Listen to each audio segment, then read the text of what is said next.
నమో వెంకటేశాయ. అఖిలాండ కోటి బ్రహ్మాండ నాయకుడైన శ్రీ శ్రీనివాస పరబ్రహ్మ యొక్క దివ్యానుగ్రహ విశేషం చేత తిరుమల తిరుపతి దేవస్థానం వారు నిర్వహించే అనేక ధార్మిక కార్యక్రమాల్లో భాగంగా ప్రతిరోజు మనం శ్రీమన్ మహాభారత అంతర్గత అరణ్య పర్వంలోని విశేషాలను యథామతి తెలుసుకునే ప్రయత్నం చేస్తున్నాం. ఈనాటి ప్రవచన యజ్ఞాన్ని మంగళ పద్యాన్ని పలుకుతూ ప్రారంభించుకుందాం. నారాయణం నమస్కృత్య నరం చైవ నరోత్తమం దేవీం సరస్వతీం వ్యాసం తతో జయముదీరయేత్. శ్రీ గురుభ్యో నమః. హరి ఓం.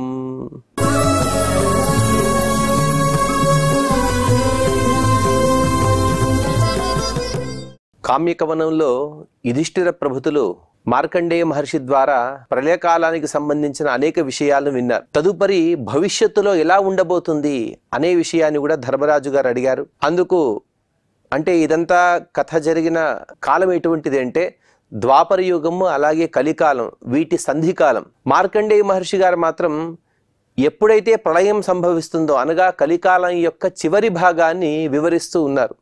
అందులో భాగంగా కృతయుగము, త్రేతాయుగము, ద్వాపర యుగము, కలియుగము, వీటికి పరమాత్మ యొక్క 4 రూపాలు ఉంటాయి. పరమాత్మ శ్వేతవర్ణంతో కృతయుగానికి అధిపతిగా ఉంటాడు, పీతవర్ణంతో త్రేతాయుగానికి, రక్తవర్ణంతో ద్వాపర యుగానికి, కృష్ణవర్ణంతో కలియుగాన్ని పరమాత్మ పాలిస్తాడు. అలాగే త్రయోభాగా హ్యధర్మస్య తస్మిన్ కాలే భవంతి చ అంతకాలే చ సంప్రాప్తే కాలౌ భూత్వాతి దారుణః. ఆ కలియుగంలో అధర్మం 3 పాళ్ళు, ధర్మం 1 పాళ్ళు మాత్రమే ఉంటుంది. ప్రళయకాలం వచ్చినప్పుడు పరమాత్మయే కాల అనే రూపాన్ని ధరించి స్థావర జంగమాత్మకమైనటువంటి సమస్త ప్రపంచాన్ని నశింపజేస్తాడు అని చెబుతూ త్రైలోక్యం నాశయామ్యేకః కృష్ణం స్థావర జంగమం అహం త్రివర్త్మా విశ్వాత్మ సర్వలోక సుఖావహః. చిన్న బాలుడి రూపంలో ఉన్నాడు పరమాత్మ. అది కూడా ప్రళయోదకం. ప్రళయోదకంలో ఒక మర్రి చెట్టు కింద శయనించినటువంటి పరమాత్మ చెబుతూ ఉన్నాడు మార్కండేయ మహర్షికి, త్రైలోక్యం నాశయామ్యేకః. ఇన్ని లోకాలను కూడా నాశనం చేయాలంటే ఎవరి సహాయం కూడా నాకు అక్కర్లేదయ్యా, నేనొక్కడినే ప్రళయాన్ని చేస్తాను. ఆ ప్రళయంలో స్థావరాలు జంగమాలు అన్ని కూడా నాశనం అయిపోతాయి. అహం త్రివర్త్మ, నేను 3 లోకాలనే ఉపలక్షణంగా సర్వత్ర వ్యాప్తుడిని అని చెబుతున్నారు పరమాత్మ. విశ్వాత్మ, సమస్త ప్రపంచం కూడా నా యొక్క రూపమే. సర్వలోక సుఖావహః, అందరికి కూడా నేనే సుఖాన్ని ఇస్తాను. ఆవిర్భూ సర్వగోనంతో హృషీకేశ ఉరుక్రమః కాలచక్రం నయామ్యేకో బ్రహ్మన్నహమరూపకం. నేనే అందరి పుట్టుకకు కారణమైన వాడిని, సర్వవ్యాప్తుడిని, అవ్యయుడిని, ఇంద్రియ నిగ్రహం కలిగిన వాడిని, అజేయమైనటువంటి పరాక్రమాన్ని పొందినవాడిని. శమనం సర్వభూతానాం సర్వలోక కృతోద్యమం ఏవం ప్రణహిత సమ్యక్ మమాత్మా మునిసత్తమ సర్వభూతేషు విప్రేంద్ర నచమాం వేత్తి కశ్చన. ఓ బ్రహ్మర్షి, ఓ మార్కండేయ మహర్షి, అన్ని జీవులను కూడా సంహరించేది, ఆయా కాలాల్లో సంహరించేది కూడా నేనే. అది కూడా యమధర్మరాజు, వారి భృత్యులు, వీరి ద్వారా నేను ఎప్పుడు కూడా సంహారాన్ని చేస్తూ ఉంటాను. అలాగే అందరినీ కూడా ప్రయత్నశీలులను చేసేది కూడా నేనే. అంటే ప్రయత్నం లేనిదే, అనగా ప్రయత్నం అంటే ఏదో ఒక కార్యం కోసం ప్రయత్నం అని మనం అనుకుంటూ ఉంటాం. కానీ ప్రవృత్తి ఏదైనా మానసికంగా, వాచికంగా, లేకపోతే శారీరకంగా ఏదైనా కదలిక ఉండాలన్నా కూడా, ఆలోచనలు ఉండాలన్నా కూడా ఆ పరమాత్మ యొక్క అనుగ్రహము. అసలు అందరి కూడా ప్రయత్నశీలం చేసేది కాలము. ఆ కాలం కూడా పరమాత్మయే అని చెబుతున్నాడు. నేనే కాలాన్ని కూడా, ఆ కాలం కూడా తన గమనాన్ని నా అనుగ్రహం ద్వారానే పొందుతుంది. సర్వజీవులకు అంతరాత్మగా నేనే ఉంటాను. కానీ సర్వజీవుల అంతరాత్మగా ఉన్న నన్ను చాలామంది తెలుసుకోలేరు.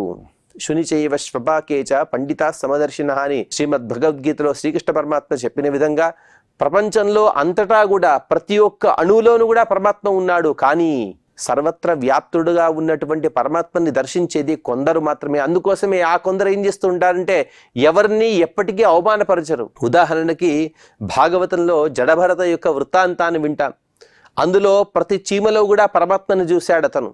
ప్రతి పుట్టలో పరమాత్మను చూస్తున్నాడు, ప్రతి చెట్టులో పరమాత్మను చూస్తున్నాడు, ప్రతి మొలకలో పరమాత్మను చూస్తున్నాడు. కాబట్టే తను జాగ్రత్తగా అడుగులు వేస్తూ అక్కడ ఎన్నో విచిత్రమైనటువంటి విషయాలు మనం విని ఉంటాం రహుగణుని యొక్క అలాగే జడభరతుని యొక్క సంవాదంలో.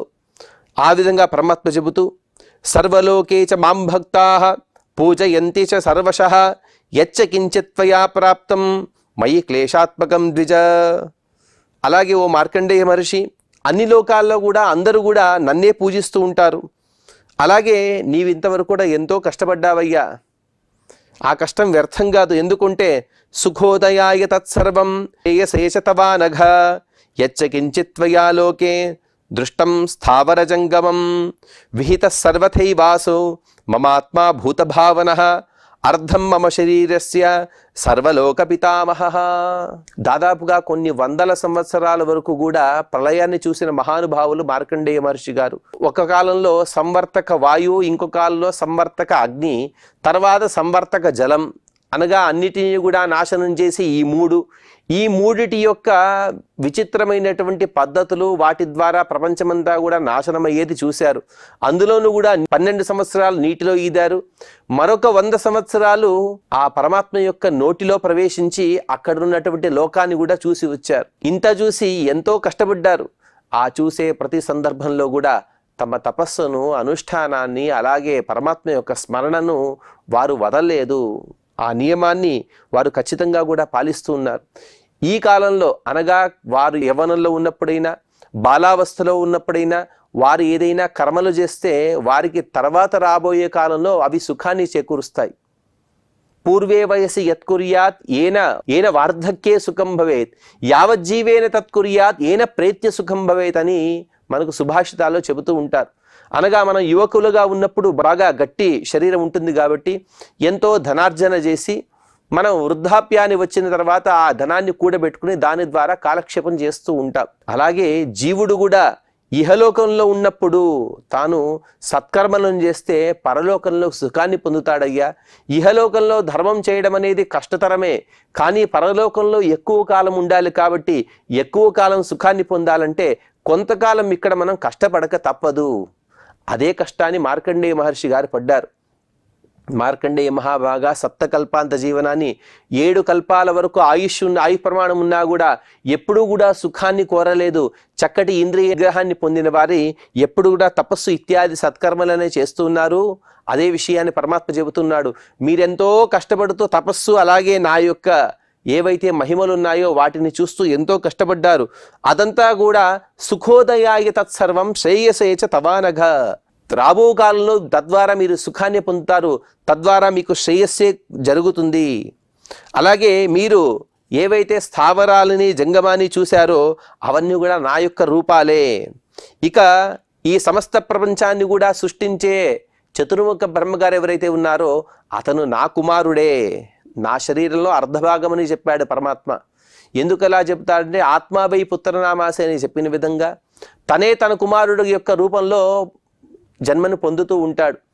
ఆ విధంగా పరమాత్మ యొక్క సంతానము చతుర్ముఖ బ్రహ్మగారు.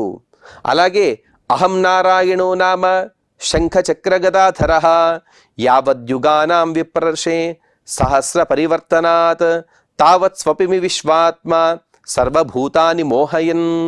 నేనెవరనుకుంటున్నావు మహర్షి? నేను శంఖచక్ర గదలను ధరించినటువంటి నారాయణుడిని నేనే. ఈ 1000 యుగాలైతే పరివర్తనాన్ని చెందుతాయో అంతవరకు కూడా నేను సుఖంగా నిద్రిస్తాను. అనగా యోగ నిద్రను నేను పొందుతూ అన్ని భూతాలను కూడా నేను మోహింపజేస్తా. ఆ భూతాలన్నీ కూడా అనగా సమస్త స్థావర జంగమాత్మక ఈ జగత్తు మొత్తాన్ని కూడా నేను నిద్రపుచ్చుతాను. ఏవం సర్వమహం కాలం ఇహాసే ముని సత్తమ అశిశు శిశురూపేణ యావద్ బ్రహ్మణ బుధ్యతే మయా చ దత్తో విప్రాగ్ర్య వరస్తే బ్రహ్మరూపిణ. ఈ విధంగా కాలరూపంలో ఉంటూ నేను అన్ని పనులను కూడా నిర్వర్తిస్తాను. అలాగే నాకు శైశవ అవస్థనే లేదు. శిశువుగా ఉన్నవారు ఎవరు? అప్పుడప్పుడే పుట్టినవారు. కానీ నేను శిశు రూపంలో ఉన్నాను. ఎందుకంటే అశిశువు, నేను శిశువు కానప్పటికీ కూడా శిశు రూపంలో నీకు కనబడుతూ ఉన్నాను. ఎందుకంటే నా ఇచ్ఛ. పరమాత్మని కపట నాటక సూత్రధారి, అనంత కళ్యాణ గుణగణ పరిపూర్ణుడు, దేవహ అని కూడా పిలుస్తూ ఉంటాం. అనగా క్రీడాది గుణ విశిష్టుడు. ఏం క్రీడ అంటే ఉన్నట్టుండి తను ఆ శిశు రూపాన్ని ధరిస్తాడు, ఉన్నట్టుండి సింహ రూపాన్ని ధరిస్తాడు, ఉన్నట్టుండి వరాహ రూపాన్ని ధరిస్తాడు, ఉన్నట్టుండి శింషమార రూపాన్ని. ఈ విధంగా పరమాత్మ యొక్క లీలలు అనేకం. ఆ విధంగా గొప్ప లీలలు కలిగిన వాడిని కాబట్టి ఇప్పుడు నాకు శిశు రూపాన్ని పొందాలనే కోరిక ప్రకారం నేను ఈ శిశు రూపాన్ని పొందాను. వాస్తవంగా నాకు శిశువు యొక్క రూపం లేదు, కానీ శిశు రూపాన్ని ఎంతవరకు నేను పొంది ఉంటానో తెలుసా? ఎంతవరకు అయితే చతుర్ముఖ బ్రహ్మగారు నిద్రలో ఉంటారో అంతవరకు. తను నిద్ర నుండి లేచిన తర్వాత నేను ఈ శిశు రూపాన్ని వదిలివేస్తాను. అలాగే నీకెన్నో వరాలు వచ్చాయి కదా, ఆ వరాలన్నీ కూడా చతుర్ముఖ బ్రహ్మగారు ఇచ్చారు. కానీ చతుర్ముఖ బ్రహ్మగారు మాత్రమే ఇచ్చింది కాదు, వరస్తే బ్రహ్మరూపిణ, ఆ చతుర్ముఖ బ్రహ్మ యొక్క రూపంలో ఉంటూ నేనే నీకు వరాలు ఇచ్చానయ్యా. అసకృత్ పరితుష్టేన విప్రర్షి గణపూజిత సర్వమేకార్ణవం దృష్ట్వా నష్టం స్థావర జంగమం. అలాగే బ్రాహ్మణులచే పూజింపబడిన ఓ మహర్షి, స్థావర జంగమాత్మకమైనటువంటి ఈ జగత్తంతా కూడా నశించింది. ఆ నశించిన పరిస్థితిని అనగా ఏకార్ణ పరిస్థితి, అంతటా కూడా ఒకే రకమైనటువంటి నీరు వ్యాపించి ఉన్నది. ఆ పరిస్థితిని నీవు చూశావు. చూస్తూ విక్లవోసి మయాజ్ఞాతః తతస్తే దర్శితం జగత్ అభ్యంతరం శరీరస్య ప్రవిష్టోసి యదా మమ. ఎప్పుడైతే నీవు భయపడుతున్నావో అప్పుడు నీవు భయపడ్డ విషయం నాకు తెలిసింది. అందుకోసమే నేను నోరు తెరిచి నా లోకానికి నిన్ను తీసుకువెళ్ళి అక్కడున్నటువంటి మిగతా ప్రపంచం యొక్క దర్శనాన్ని నేను నీకు చూపించాను. దృష్ట్వా లోకం సమస్తం చ విస్మితో నావబుధ్యసే తతోసి వక్త్రాద్విప్రర్షే ధృతం నిస్సారితో మయా. అసలు నీకు అర్థం కావట్లేదు, ఎందుకంటే ఆ శిశువు నోటి నుండి బయట ఉన్నప్పుడు మొత్తం కూడా ప్రళయోదకం ఉన్నది. ఆ శిశువు యొక్క నోటిని ప్రవేశించి ఉదర భాగంలో వెళితే అక్కడ 14 లోకాలు కనబడుతున్నాయి. విస్మితో నావబుద్ధిసే, ఎక్కడ ఏముంది అనే ఒక కన్ఫ్యూజన్ మార్కండేయ మహర్షి గారికి. అటువంటి ఆ విస్మయకరమైనటువంటి స్థితి, సంశయాత్మకమైనటువంటి స్థితి నీవు పొందావు.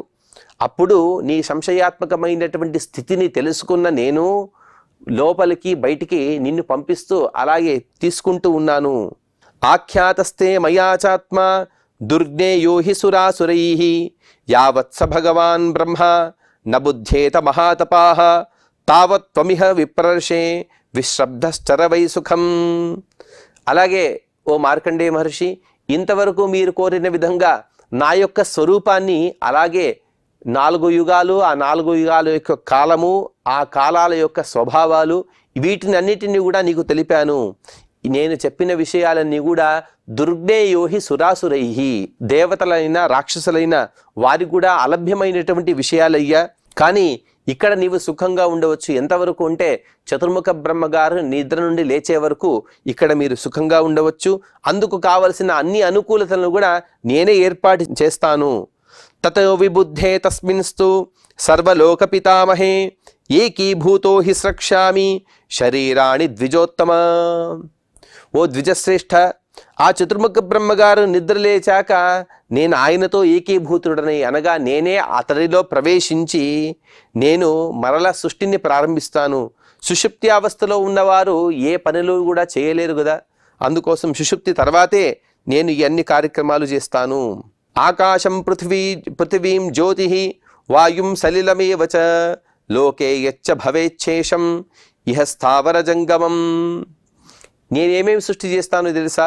ఆకాశము, పృథివీ, అగ్ని, వాయువు, జలము ఇత్యాది ఈ సమస్త జగత్తులో కనిపించేటువంటి చరాచరాత్మకమైనటువంటి సమస్త ప్రపంచాన్ని నేనే సృష్టిస్తాను. ఆ సృష్టి కూడా ఎక్కడి నుంచి ఆరంభమవుతుందంటే ససజ్జ భగవానాదో త్రీన్గుణాన్ ప్రకృతే పరః మహత్తత్వం తతో విష్ణు సృష్టవాన్ బ్రహ్మణస్తురం అని చెప్పిన విధంగా ప్రకృతి యందు క్షోభ తను కలిగింపజేసిన తర్వాత పరమాత్మ సత్వరజస్సు తమస్సు అనే 3 గుణాలు, తద్వారా మహత్తత్వము, ఈ విధంగా పరమాత్మ యొక్క సృష్టి ప్రారంభమవుతుంది అని చెప్పినప్పుడు మార్కండేయ మహర్షి గారు ప్రశ్నిస్తూ ఉన్నారు. మార్కండేయ ఉవాచ ఇక్తుక్త్వాంతరితస్తాత సదేవ పరమాద్భుతః ప్రజాశ్చేమా ప్రపశ్యామి విచిత్ర వివిధాకృతాః. ఓ నాయన, ఓ యుధిష్ఠిర, ఈ విధంగా ఆ పరమాత్మ నాకు ఉపదేశిస్తూ ఉన్నాడు. ఉపదేశిస్తూ అనేక విషయాలను కూడా తెలిపాడు. ఆ అన్ని విషయాలు కూడా నాకు పరమాద్భుతంగా తోస్తూ ఉన్నాయి. ఎవరెవరో సామాన్య మానవులు ఉపదేశిస్తేనే మనం ఎంతో అద్భుతంగా భావిస్తూ ఉంటాం. కానీ పరమాత్మ అందులోనూ కూడా ప్రళయోదకంలో శయనించినటువంటి ఆ శిశువు రూపంలో ఉన్న దివ్య పరమాత్మ యొక్క రూపాన్ని చూసి నేనెంతో భక్తి తన్మయుడనై వాటిని వింటూ ఉన్నాను. ఇక పరమాత్మ నాకు అన్ని విషయాలను కూడా చెప్పిన తర్వాత తను అంతర్ధానాన్ని పొందాడు, మాయమైపోయాడు. అతను అంతర్ధానం అవ్వగానే ఈ ప్రపంచమంతా కూడా ఇంతకుముందు ఎలాగైతే ఉందో అలాగే ప్రజలతో నిండిపోయి నాకు కనబడుతూ ఉన్నది. ఏవం దృష్ట్వం మయా రాజన్ తస్మిన్ ప్రాప్తే యుగక్షయే ఆశ్చర్యం భరతశ్రేష్ఠ సర్వధర్మభృతాంబర. అసలు నాకు చాలా ఆశ్చర్యంగా కనబడుతుంది. ఎందుకంటే ఇంతవరకు కూడా ప్రళయాన్ని చూశాను. ప్రళయం చూసి పరమాత్మ యొక్క అంతర్ధానమైన మరుసటి క్షణంలోనే నాకు యథాతథ స్థితి కనబడుతుంది. అనగా ఇంతవరకు కూడా నేను ప్రజల మధ్యలో ఉన్నాను అంటే నాకు జరిగినది కొన్ని వందల సంవత్సరాల యొక్క కాలం జరిగినట్టుగా నాకు అనిపిస్తూ ఉంది. కానీ ఇక్కడ చూస్తుంటే ప్రత్యక్షంగా ఇంతకుముందు ఎక్కడైతే ఉన్నానో అక్కడే ఒక్క క్షణంలోనే వచ్చినట్టుగా నాకు అనిపిస్తూ ఉంది. చాలా ఆశ్చర్యంగా ఉంది కదా. యస్సదేవో మయా దృష్టః పురా పద్మాయతే క్షణః సయేష పురుష వ్యాఘ్ర సంబంధీతే జనార్దనః. ఓ ధర్మరాజా, అసలు నీ పుణ్యం ఎంతని చెప్పగలను. ఎందుకంటే నాకు ఏ పరమాత్మ అయితే బాల రూపంలో ఉంటూ నాకు అనేక విషయాలను బోధన చేశాడో ఉపదేశించాడో అతను ఎవరో కాదయ్యా, సంబంధీతే జనార్దనః. నీకు సంబంధికుడైన అనగా నీ మేనమామ గారి యొక్క కుమారుడైనటువంటి శ్రీకృష్ణ పరమాత్మ అదిగో ఇక్కడే ఉన్నాడు అని శ్రీకృష్ణ పరమాత్మను చూపిస్తూ ఎంతో ఆనందంతో ఆ మహర్షి గారు తన్మయులై చెబుతూ ఉన్నారు. అస్యైవ వరదానాద్ధి స్మృతిర్న ప్రజహాతి మాం దీర్ఘమాయుశ్చ కౌంతేయ స్వచ్ఛంద మరణం మమ. అదిగో ఈ పరమాత్మ యొక్క వరదానం చేతనే నేను స్వచ్ఛంద మరణాన్ని పొందాను. అలాగే ఎప్పుడు కూడా మర్చిపోలేని విద్యను నేను పొందాను. అదంతా కూడా ఈ పరమాత్మ యొక్క అనుగ్రహము, ఈ పరమాత్మ యొక్క స్మరణయే కారణము. మనం స్మృతుల్లో వింటూ ఉంటాం, ప్రాయశ్చిత్తాన్యశేషాణి తపత్కర్మాత్కమాని వై యాని తేషాం అశేషానాం కృష్ణానుస్మరణం పరం. ఎన్నెన్నో ప్రాయశ్చిత్తాలు చేసి ఎన్నెన్నో వేదాలు చదివినా కూడా వాటికి అన్నిటి కూడా మించిన ఒకే ఒక విషయం ఏమిటి అంటే అది కృష్ణనామాన్ని పలకడము. శ్రీకృష్ణ శ్రీకృష్ణ శ్రీకృష్ణ అని 3 సార్లు పలికితే చాలు సమస్త వేదాన్ని కూడా పలికిన గొప్ప పుణ్యం దక్కుతుంది. ఆ అన్ని విషయాలను కూడా మహర్షి గారు అనుభవిస్తూ చెబుతున్నారు. నేనెప్పుడు కూడా పరమాత్మ యొక్క స్మరణ చేశాను కాబట్టి ఇన్ని వరాలను పొందాను. ఆ పరమాత్మ యొక్క స్మరణకు ఫలితంగానే నేను చదువుకున్నటువంటి విద్యను నేను ఎప్పటికీ మర్చిపోలేదు. సయేష కృష్ణో వార్ష్ణేయ పురాణ పురుషో విభు హాస్తే హరి అచింత్యాత్మ క్రీడన్ నివ మహాభుజ. సమస్త చరాచరాత్మకమైనటువంటి జగత్తును సృష్టి చేసి స్థితి లయ నియమన జ్ఞానాజ్ఞాన బంధమోక్షాలను చేసినవాడు వృష్ణికులంలో పుట్టాడు. అతనే పరమాత్మ. అతనే మహాపరాక్రమశాలి, సర్వవ్యాపి, అచింత్య రూపుడు, పురాణ పురుషుడు. ఆ పరమాత్మయే అదిగో ఇక్కడ ఉన్నాడు అని ఆ కృష్ణుని యొక్క లీలను మార్కండేయ మహర్షి గారు పొగుడుతూ ఉన్నారు. ఏషధాత విధాత చ సంహర్త చైవ శాశ్వతః శ్రీవత్సవక్ష గోవింద ప్రజాపతిపతి ప్రభు. ఇతనే ధాత, ఇతనే విధాత, ఇతనే సంహర్త, ఇతనే శాశ్వతుడు. ఇతనికే శ్రీవత్సం ఉంటుంది. శ్రీవత్సం అనే గుర్తు తన వక్షస్థలంలో ఉంటుంది. గోవిందుడు ఇతనే. ప్రజాపతి పతి, ప్రజలను సృష్టించేవారు చతుర్ముఖ బ్రహ్మగారు. అతనికి కూడా తండ్రి. దృష్ట్వేమం వృష్ణిప్రవరం స్మృతిర్మామియమాగత ఆదిదేవమయం జిష్ణుం పురుషం పీతవాససం. వృష్ణికులంలో జన్మించినవాడు, ఆదిదేవుడు, జయశీలుడు, పీతాంబరధారి అయినటువంటి శ్రీకృష్ణ పరమాత్మ యొక్క దర్శనం చేత నాకు అన్ని విషయాలు కూడా మరొకసారి ఇప్పుడు గుర్తుకొస్తూ ఉన్నాయి. ఎప్పుడో అనుభవించాను ఈ అన్ని విషయాలు కూడా. ప్రళయోదకము, ఆ ప్రళయోదకంలో నేను పడ్డటువంటి కష్టాలు, చివరికి ఆ కష్టాలకు ఫలితంగా పరమాత్మ యొక్క దర్శనం, ఆ పరమాత్మ నోటి ద్వారా ఎంతో మంచి బోధన, అదన్నీ కూడా ఈ పరమాత్మను అనగా సాక్షాత్తుగా ఇక్కడ కృష్ణుడిని చూస్తే నాకు మరొకసారి గుర్తుకొస్తుంది. ఎందుకంటే అదే రూపాన్ని చూశాను కదా, ఆ రూపాన్ని పొందినవాడే ఈ పరమాత్మ. ఇద్దరు ఒకటే కదా. సర్వేషామేవ భూతానాం పితా మాతా చ మాధవః గచ్చద్వమేనం శరణం శరణ్యం కౌరవర్షభాః. మనం ప్రతిరోజు కూడా ప్రార్థనలో చెబుతూ ఉంటాం కదా, త్వమేవ మాతా చ పితా త్వమేవ, త్వమేవ బంధుశ్చ సఖా త్వమేవ, త్వమేవ విద్యా ద్రవిణం త్వమేవ, త్వమేవ సర్వం మమదేవ దేవ అని చెప్పిన విధంగా ఈ పరమాత్మయే తల్లి తండ్రి, ఇతనే దైవము, ఇతడు తప్ప మరొకడు శరణు లేరు అని ఇతన్నే శరణు కోరండయ్యా. వైశంపాయన ఉవాచ ఏవ ముక్తాశ్చ తే పార్థాః యమౌ చ పురుషర్షభౌ ద్రౌపద్యా సహితాః సర్వే నమశ్చక్రుర్ జనార్దనం. ఈ విధంగా మార్కండే మహర్షి గారు చెప్పిన తర్వాత అక్కడున్న అందరూ లేచి ఆ పరమాత్మకు మరొకసారి పాదాలు తాకి అందరూ కూడా నమస్కారం చేస్తున్నారు. ఎవరెవరు అంటే పంచ పాండవులు, ద్రౌపదీదేవి ఇత్యాది ఎవరైతే తాపసు జనులు ఉన్నారో వారందరూ కూడా పరమాత్మకు నమస్కరించారు. పరమాత్మ ఎన్నోసార్లు మనకు కనబడుతూ ఉంటాడు. ఉదాహరణకి రాముడి రూపంలో, కృష్ణుడి రూపంలో, నరసింహ రూపంలో, దత్తాత్రేయ రూపంలో, వేదవ్యాస రూపంలో పరమాత్మ ఎన్నో రూపాలను పొందాడు. ఆ పరమాత్మ రూపాలను పొందిన సందర్భంలో మనం కూడా పరమాత్మని చూసి ఉండొచ్చు, ఎందరో ఇతడే పరమాత్మ అని కూడా చెప్పి ఉండవచ్చు. కానీ అదంతా కూడా మన మనసుకు రావాలి. మన మనసుకు వచ్చి మనం భక్తితో నమస్కారం చేస్తేనే కదా ఫలితం, లేకపోతే చాలా తక్కువ ఫలితం. ఇక్కడ సాక్షాత్తుగా మార్కండేయ మహర్షి గారే చెప్పారు కాబట్టి ఈ పాండవులు అందరూ కూడా వారి ఆ మార్కండేయ మహర్షి గారి యొక్క ఆశీర్వాద బలం చేత ఆ పరమాత్మను నమస్కరించారు. సచైతాన్ పురుష వ్యాఘ్ర సామ్నా పరమవల్గుణ సాంత్వయామాస మానార్హో మన్యమానో యథావిధి.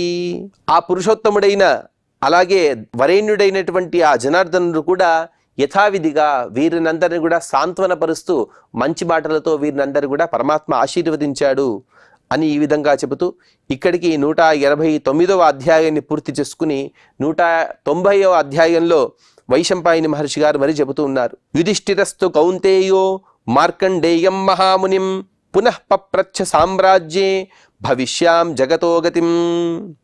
ఓ జనమేజయ, ఈ విధంగా పరమాత్మ యొక్క లీలను విన్న తర్వాత కుంతి నందనుడైనటువంటి యుధిష్ఠిరుడు మార్కండేయ మహర్షిని తన రాజ్యంలో భవిష్యత్తులో జరగబోయేటువంటి ప్రపంచం యొక్క గతి ఎలా ఉంటుంది అంటే దాన్ని బట్టి తను పాలన చేయవచ్చు కదా అనే ఒక ఆలోచనతో తను ప్రశ్నిస్తూ ఉన్నాడు. యుధిష్ఠిరువాచ ఆశ్చర్యభూతం భవతః శృతం నో వదతాం వర మునేర్భార్గవ యద్వృత్తం యుగాదో ప్రభవాత్యయం. ఓ మహర్షి, ఓ భృగువంశ శిరోమణి, మీరు ఎన్నో విషయాలని చెప్పారు. ఎంతో ఆశ్చర్యకరమైనటువంటి విషయాలు నేను విన్నాను. అసలు యుగం యొక్క ప్రవృత్తి ఎలాగా, అనగా యుగం ఎలా ప్రారంభమవుతుంది, యుగం యొక్క మధ్యకాలంలో ఎలా ఉంటాము, అలాగే 4 యుగాలు పరమాత్మ ఎలా పాలిస్తాడు, చివరికి ప్రళయం కూడా ఎలా జరుగుతుంది, ప్రళయకాలం యొక్క నిమిత్తాలేమి, ఇవన్నీ కూడా మీ నోట నేను విన్నాను. అస్మిన్ కలియుగే త్వస్తి పునః కౌతూహలం మమ సమకూలేషు ధర్మేషు కింతు శేషం భవిష్యతి. అలాగే నాకు ఇంకొక విషయాన్ని కూడా తెలుసుకోవాలని చాలా కుతూహలం కలుగుతుంది. ఇంతకుముందు మీరు చెప్పినట్టు కలియుగంలో ధర్మాలన్నీ కూడా నశిస్తాయి అని చెప్పారు. కానీ అసలు ధర్మమే లేకపోతే ప్రపంచం యొక్క గతి ఎలా కుదురుతుందయ్యా? ఎందుకంటే ధర్మమూలం ఇదం జగత్ అని చెప్తారు. అంటే ధర్మం లేనిదే ప్రపంచం యొక్క గతి అనేదే ఉండదు. మీరు ధర్మమంతా కూడా నశిస్తుంది అని చెబుతూ అలాగే ప్రపంచం కూడా తన గతిని పొందుతూ ఉంటుంది అంటారు. అదిలా సాధ్యం? కిం వీర్యా మానవాస్తత్ర కిమాహార విహారిణః కిమాయుష కిం వసనాః భవిష్యంతి యుగక్షయే.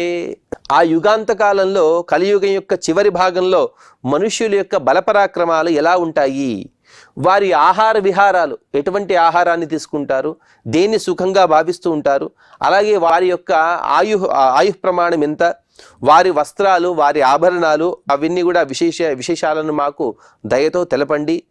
కాంచ కాష్ఠాం సమాసాద్య పునఃసంపత్స్యతే కృతం విస్తరేణ మునే బ్రూహి విచిత్రాణీహ భాషసే. కలియుగం ఎంత ప్రమాణం జరిగిన తర్వాత మళ్ళీ సత్యయుగం యొక్క ప్రారంభమవుతుంది. దయతో ఆ విషయాలన్నీ కూడా మాకు తెలపండి. అసలు మీరు చెబుతుంటే ఒక్కొక్క విషయం కూడా ఎంతో ఆశ్చర్యకరంగా మరొకసారి వినాలి అని అనిపిస్తూ ఉంది కదా. ఇత్యుక్త సముని శ్రేష్ఠ పునరేవాభ్యభాషత రమయన్ వృష్ణిశార్దూలం పాండవాశ్చ మహాన్ ఋషి. ఈ విధంగా ధర్మరాజు తను ప్రశ్నించగా మరొకసారి మార్కండేయ మహర్షి గారు రమయన్ వృష్ణి శార్దూలం, అసలు పరమాత్మయే అక్కడ ఉన్నాడు, ఆ పరమాత్మను అడగక నన్నెందుకయ్యా అడుగుతున్నావు అని కాస్త నవ్వుతూ చిరునవ్వులు చిందిస్తూ, అదంతా కూడా పరమాత్మ ఎందుకు అలా చేస్తున్నాడంటే, పరమాత్మ చూడండి ద్వారకా పట్టణం నుండి కామ్యకవనానికి మార్కండేయ మహర్షి ద్వారా ఉపదేశాలు వినడానికి వచ్చాడు. అదంతా కూడా పరమాత్మకు తెలియక కాదు. ఎందుకంటే శృతి స్మృతి హరేరాజ్ఞే అని చెబుతారు. అనగా శృతి అయినా స్మృతి అయినా వాటిలో చెప్పే విషయాలన్నీ కూడా పరమాత్మ యొక్క ఆజ్ఞలు. అవన్నీ కూడా వింటూ ఉంటే, వాటిని మనం ఖచ్చితంగా ఆచరిస్తూ ఉంటే పరమాత్మ కూడా ఎక్కువ సంతోషం. అక్కడ మార్కండేయ మహర్షి గారికి గొప్ప కీర్తిని అందించాలే ఒక సంకల్పంతో పరమాత్మ అక్కడ ఉన్నాడు కాబట్టి పరమాత్మ కూడా చిరునవ్వులు చిందిస్తూ ఆ మార్కండేయ మహర్షి గారు చెప్పేటువంటి విషయాలను వింటూ ఉన్నారు. ఇక మార్కండేయ మహర్షి గారు చెప్పిన విషయాలు ఏమిటనే విషయాన్ని మనం తదుపరి ప్రవచనంలో తెలుసుకునే ప్రయత్నం చేద్దాం. ఈనాటి ప్రవచనాన్ని తత్ఫలితాన్ని కూడా పరమాత్మ యొక్క పాద పద్మముల యందు సమర్పణ చేస్తూ క్షమా ప్రార్థన మరియు మంగళ పద్యాన్ని పలుకుదాం. యదక్షర పదభ్రష్టం మాత్రాహీనం చ యద్భవేత్ తత్సర్వం క్షమ్యతాం దేవ నారాయణ నమోస్తుతే. శ్రియః కాంతాయ కళ్యాణ నిధయే నిధయేర్థినాం శ్రీవేంకట నివాసాయ శ్రీనివాసాయ మంగళం.